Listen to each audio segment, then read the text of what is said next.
Барыңыздарга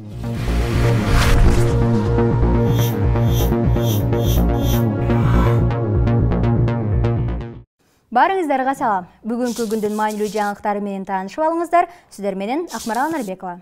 Кыргыздар Кыргызстанда эле митингтерди уюштура бербей, эми башка мамлекеттерде да митингке чыга башташты.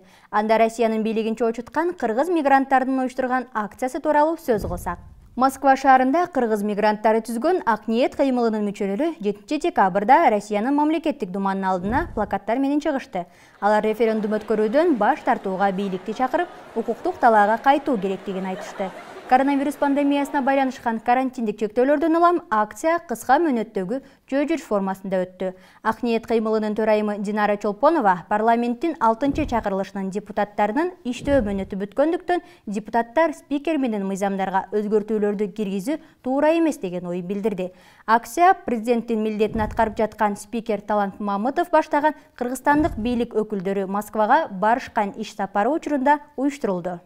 Ушундай эле акцияны Кыргызстанда президенттикке талапкер Кубан Чороев дагы уюштурууну көздөөдү. Себеби ал президенттик такка болгон жарыштан четтетилди. Борбордук шайлоо комиссиясынын кол тамгаларды текшерген жумушчу топ 7 декабрда президенттик шайлоого талапкерлигин билдирген экономист Кубан Чороев тапшырган кол тамгаларды жараксыз деп тапты. Боршайкомдун жумушчу тобу текшерүү учурунда Чороев барактарды басып чыгарууга акча төлөбөй туруп кол тамгалар чогултула башталган жана муну менен эреже бузулган деп эсептейт. Борбордук шайлоо комиссиясынын маалыматына караганда, шайлоо мыйзамдарына ылайык кол топтоо шайлоо фонду түзүлгөн күндөн тартып башталат. Ага байланыштуу бардык чыгымдар талапкерлердин шайлоо фонду аркылуу гана жүргүзүлөт. Чороев баракчаларды басып чыгарууга акчаны 3 декабрда кол тамгаларды Борбордук шайлоо комиссиясына тапшыруунун акыркы күнүндө төлөгөн.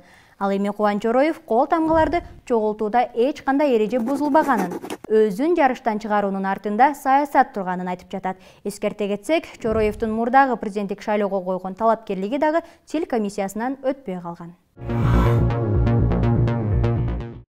Кыргыз саясаты АКШга дагы жетет деп алар кооптонуп жатабы? Айтор АКШнын элчиси Кыргыз мамлекетинин ички иштерине кийлигише баштады. Кыргызстандын тышкы иштер министрлиги АКШнын Кыргызстандагы элчиси Кыргыз мамлекетинин ички иштерине кийлигишип, тергөө амалдарына кысым көрсөтүү белгилерин байкаганын билдиришти. Министрлик Дональд Лунун Кыргыз Республикасында криминалдык империя башкарат, Раим Матраимов менен Камчы Көлбаевдин кармалышы Голливуд киносуна окшош деп айткан сөзүнө реакция жасады.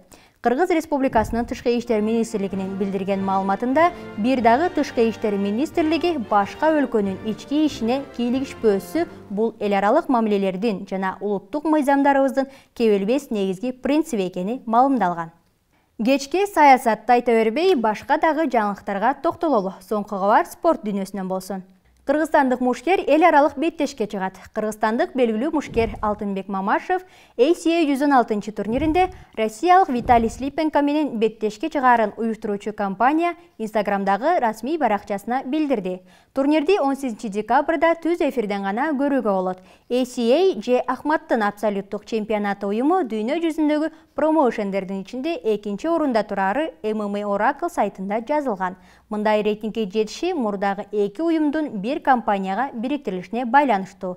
Ал эми биринчиликти дүйнөгө белгилүү UFC бербей келет. Ушуну менен бүгүнкү кабарлар соңуна жетти. Кийинки эфирден жолугушканча.